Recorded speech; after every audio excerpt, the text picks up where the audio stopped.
Pringles ad goes like this: once you pop, you can't stop. And they are absolutely right.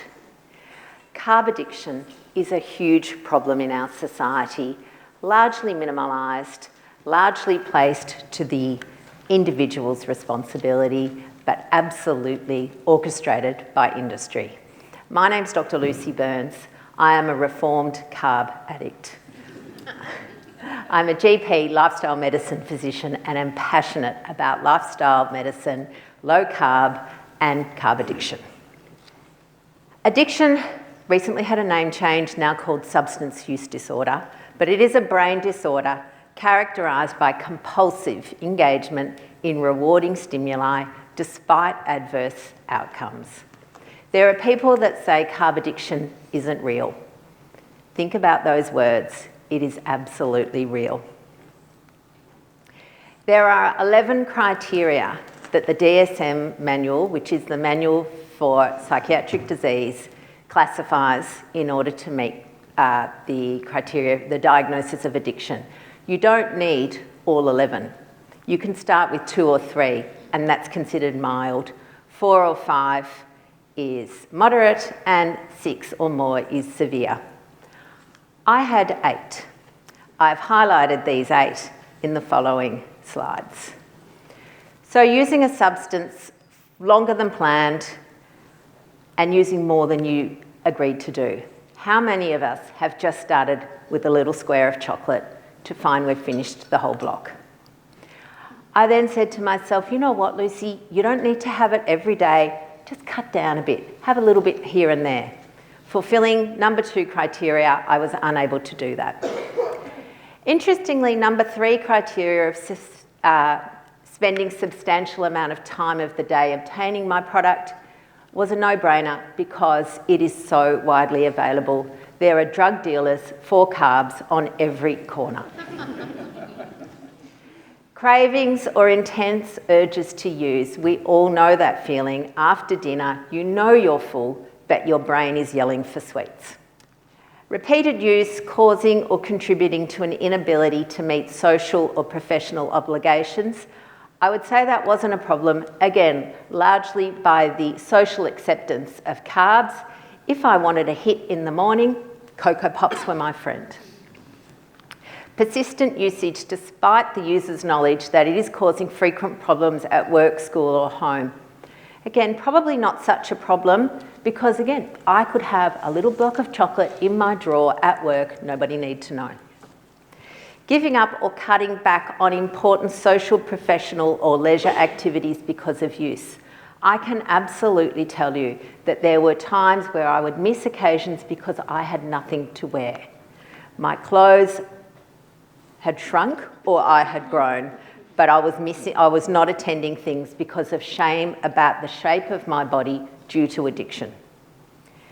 Using it in physically hazardous situations or causing physical or mental harm. I became pre-diabetic. I had fatty liver. That didn't stop me. And persistent use despite the user's awareness that the substance is causing or at least worsening a physical or mental problem. I was taking antidepressants. I had pre-diabetes. Still didn't stop me.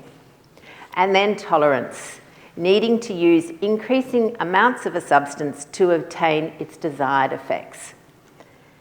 At my lowest point, I was eating 2 family blocks of chocolate a day, as well as nibbling on biscuits, cakes, whatever was available in the tea room. My entire life was geared around what food could I eat, how exciting was the cake going to be. I didn't start off like that. Nobody starts their chocolate habit with 2 family blocks a day. And withdrawal. Absolutely, withdrawal is an issue. It makes you grumpy and irritable. And as we all know, people who do move to a ketogenic diet often have those symptoms that we call keto flu. Whilst we think some of it is related to electrolyte disturbance, there is no doubt that some of it is related to your carb withdrawal. The brain's reward centre involves three main things. This is a simplistic model. It's a little bit more complicated, but for the purpose of this talk, I wanted to draw your attention to the three main things: the nucleus accumbens, the hippocampus, and the amygdala. The nucleus accumbens is the bit that is flooded by dopamine. So when we eat a hyperpalatable food, when we drink alcohol, when we take drugs, when we gamble, they all cause a dopamine release. It floods our nuclear accumbens and gives us that feeling.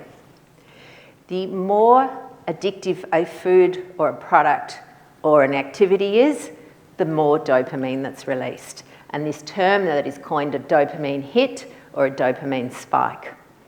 Like all things in our body, if we produce too much, just like insulin, we become resistant. We do actually develop dopamine resistance, and we need more and more of our product to get that same The psychological mechanism is then in the hippocampus. The hippocampus is the part of our brain that lays down memories. So we then remember that feeling. Our brain, it was again, talking of Pran's talk on evolution, it was a mechanism for us to remember, where was that bush I got the berries from? Where was that place where there was a herd of zebras that I could find? It's part of our evolutionary DNA.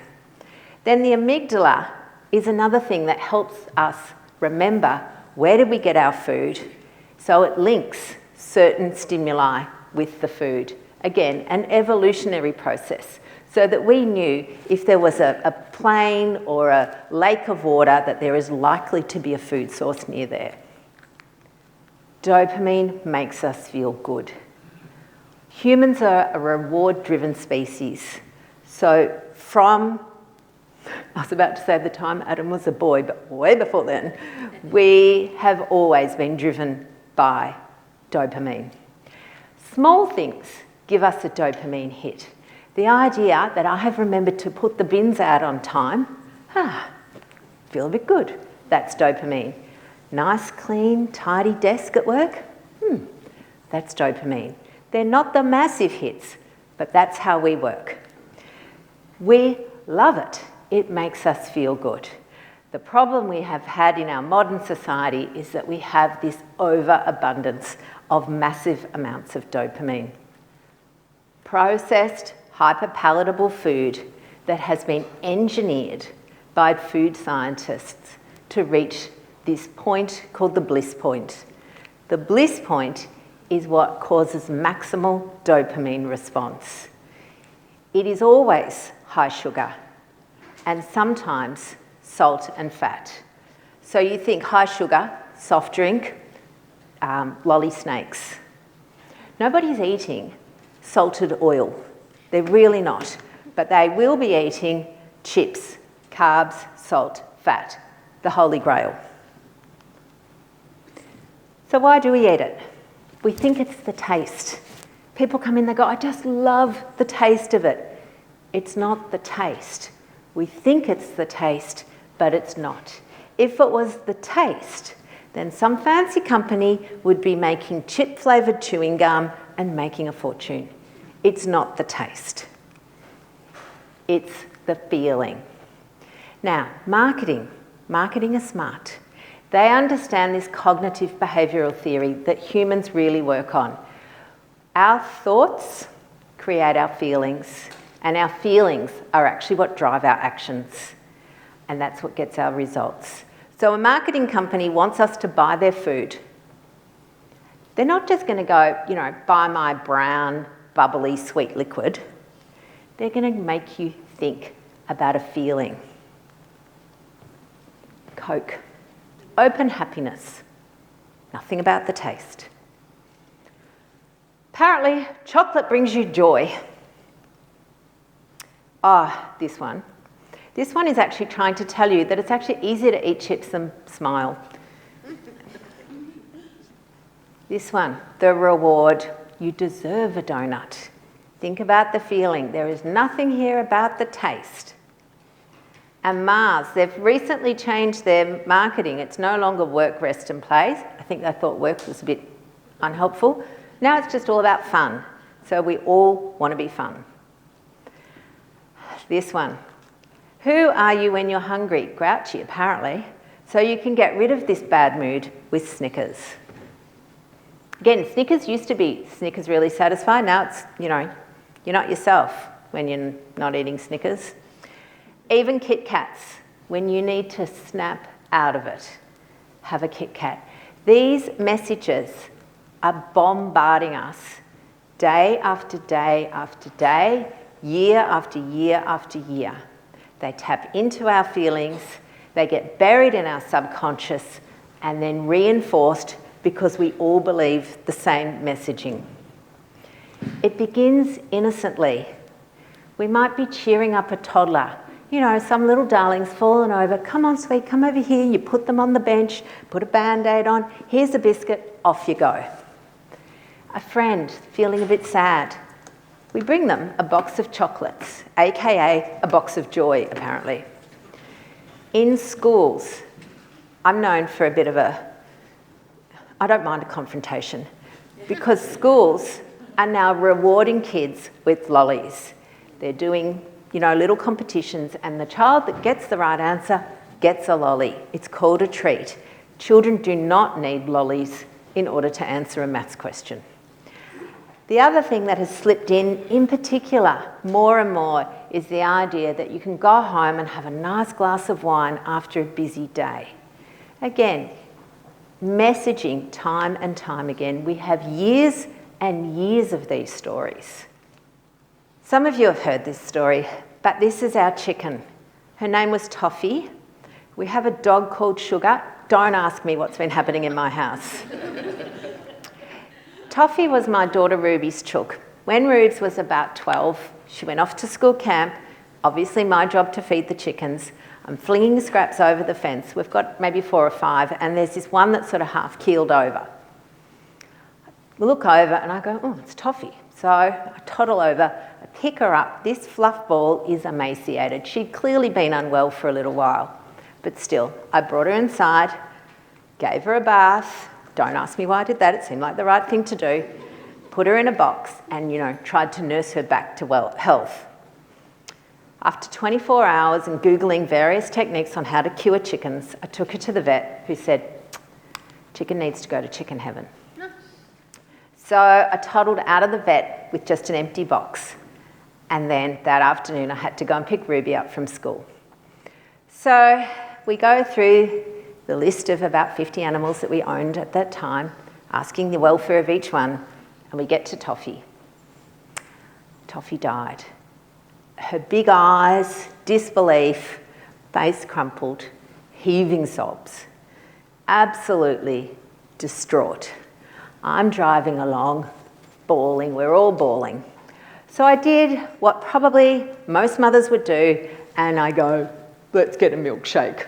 So we go zooming into the cafe, and you know what? I would have bought her anything to make her feel better. Milkshake, cake, you want a biscuit, anything. We gathered ourselves, went home, buried Toffee, and never spoke of her again.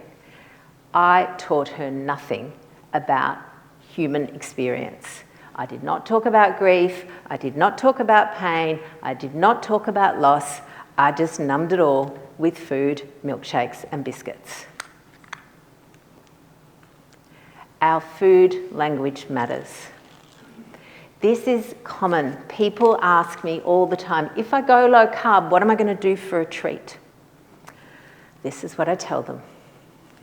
The word treat often is about looking after yourself. It is not looking after yourself to have junk food as a treat.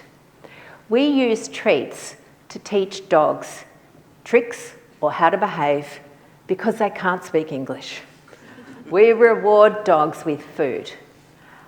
I'm not a dog. I don't need to be rewarded with food for behaviour that I want to do. It takes ages to unprocess that because we have been conditioned to believe we need it. The word sweet treat, listed as 2 words, probably should be 1. It's a normal phrase. Then you get marketing putting things spin on it, a guilt-free treat, or have this guilty pleasure. I also have people telling me, I will die without chocolate. Clearly not true, but they say it and their brain believes it. Getting people, or when people understand that junk food is not a treat, that is their epiphany moment. It's death by 1,000 paper cuts. The junk food industry, no longer even called that, has weaseled its way into our life. Junk food, nobody even uses that term anymore. They use snack food. If you're talking about scientific papers or scholarly articles, they will call it discretionary items. Nothing about the junk that it is. We've been convinced to eat 3 meals and 3 snacks, i.e. 3 opportunities to eat junk. If you only have it once a day, then apparently that's been good because, you know, you could have had it 3 times. Junk food is called treat food. Again, reflecting back to my last slide, eating huge amounts of carbs has become normalised. So how do you manage carb addiction? It is not enough to just say, oh, well, just stop it. I mean, don't you think everyone would have already done that? It's like all addictions. You need your detox phase. People are good at that. But you need your rehab phase. The rehab phase involves undoing thoughts and feelings, years of conditioning and brainwashing. Back to our model. Thoughts, feelings, actions, results. The reason that many interventions fail is they are all action-based. It is do this action and you'll be okay. They keep saying do the action. Again, marketing companies don't do that. They don't just put up an ad going buy Coke. Nobody would buy it. They put up an ad with people having fun, they're always thin, they're playing volleyball. It creates a feeling. We need to address the feelings, and the feelings are determined by their thoughts, which have been conditioned for years and years. Action-based things include things like the 2-week meal plan, or just, sorry Ben, drink these shakes. Even bariatric surgery. The number of people I see who come to my clinic who have had bariatric surgery but have never had their addiction addressed. You can still drink a lot of Fanta, even with bariatric surgery. Even low carb, if it's not prescribed with the understanding of the thoughts and the feeling, is just an action. So how do you do detox? This is what people say. I can give you, the detox is, I guess, what Mary was referring to with the educational component, talking to people about dopamine, about the tricks the marketing company use, about the conditioning that we've all received. You need to plan, get rid of all your junk food out of your cupboard, give it away, or what I often say is throw it in the bin. Throwing it in the bin, incredibly triggering for people because they see it as food wastage. Again, another story we have heard for years and years, don't waste food, there are children starving in Africa. My counterance to that, your body is not the bin. Chuck it in the bin. I always say, be prepared. You may have a little brain tantrum. Your body will be, or your brain will be withdrawing from dopamine. It is unpleasant. It does not like it. It will tell you it needs it. It will give you very reasonable stories. It will say, oh, well, let's start on Monday. Or, oh, well, I was going to start today. And this is the classic. People want to. They start in the morning, they wobble at lunchtime, and then they cave after dinner. Understanding that this is all to do with thoughts and feelings is critical, and you be prepared for this little tantrum from your brain. It is short-lived. Again, Pran related to this. Protein and fat are highly satiating.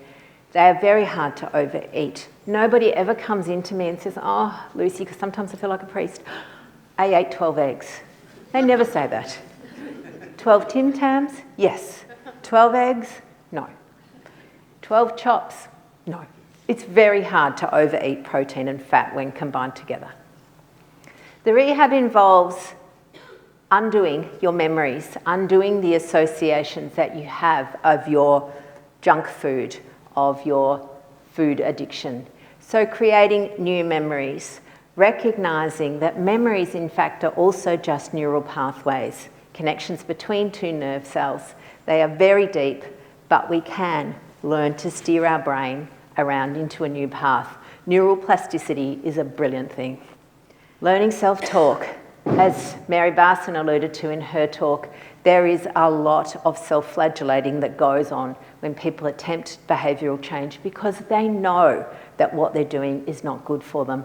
And taking that next step between knowing that and actually doing it can sometimes feel like not just a step, but a giant chasm. The amygdala, we talked briefly about that. It is the conditioning thing. Pavlov and his dogs made that abundantly clear. So a trigger, eating in the car.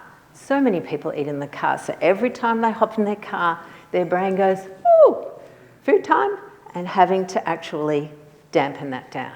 Same with eating in the telly, always having a biscuit with your coffee, or for some people, the regimentation of always eating at the same time. Again, much like the dog. If you've got a dog at home, you know what time 5 o'clock is because they're wagging their tail. We are exactly the same. Commitment. This is where it's really tricky. We get our brain, we go, yes, I'm doing this, but we get mixed messaging from marketing, but we know what's driving them. They're looking for money, that's fine. We also get mixed messaging from our friends and family. Friends will say, oh, come on, you've got to live, a little bit won't hurt. Friends will say, what? You're being all righteous? It's incredible the amount of people that try and actually dissuade you from your path. When you're eating tons of junk, they don't care about that. And then our own brain, as I said, gives us what we call reasonable stories. It doesn't come up with ridiculous stories because you know that you would counter those. They're reasonable. The classic, I've been so good, I deserve a little treat. Enter a box of donuts. My favourite thing to say for what I call the food bullies, the people that want you to eat with them, is that eating is not a team sport. It is an individual pursuit. What I eat should have no bearing on what somebody else eats, but yet they want me to partake in their eating regime for some weird reason. It's not that weird. It makes them feel better. Whenever there are two people with different opposing things, someone comes in and they'll say, oh, look, I've made you a cake. I don't want to eat the cake. They want me to eat the cake. One of us is going to be unhappy. Might as well be them.